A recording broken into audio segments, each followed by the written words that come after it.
Le docteur Estelle Pipon, chef de service en scénologie, nous présente ce tout nouveau mammographe installé au mois d'août. Il a été financé grâce à des associations. On va placer le sein de la patiente ici. On va faire généralement 2 incidences, un oblique et de face. Et donc en fait le mammographe va tourner pour s'adapter à la position. Là on voit qu'on a des palettes qui sont assez ergonomiques parce qu'elles sont un petit peu arrondies. Ça permet quand même que ce soit un petit peu moins douloureux. C'est souvent la crainte. Voilà, c'est souvent la crainte des patientes. Donc généralement elles sont contentes quand même. Quand elles le passent ici, elles disent que ça va. On a des manipulatrices qui sont assez gentilles aussi et douces, et c'est important. 5 à 10 minutes pour la mammographie.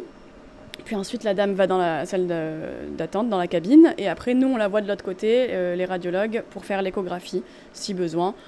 Des fois, on n'a pas besoin de faire d'échographie complémentaire, mais la plupart du temps, oui. Et au moins pour faire un examen clinique. Dans une des salles de biopsie, les patientes peuvent s'allonger et, si elles le souhaitent, regarder des paysages. C'est des choses qui permettent aux patientes de s'échapper un petit peu pendant le geste, qui peut être un peu long. En fait, c'est le temps qu'on place la patiente, qu'on mette bien le sein, qu'on repère bien les petites calcifications et qu'on fasse tout le geste. Ça peut être un petit peu long, un petit peu anxiogène. Donc c'est vrai que ça permet un peu de s'échapper. Donc là, on a le coucher du soleil.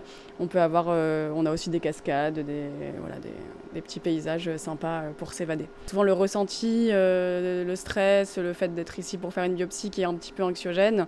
Donc quand on arrive un petit peu à s'évader, tout se passe bien. On essaye en tout cas d'être à la pointe de ce qu'on peut offrir aux patientes en termes de confort et de qualité. Toujours dans cette perspective, l'Institut Paoli Calmettes pourrait prochainement s'équiper de casques de réalité virtuelle.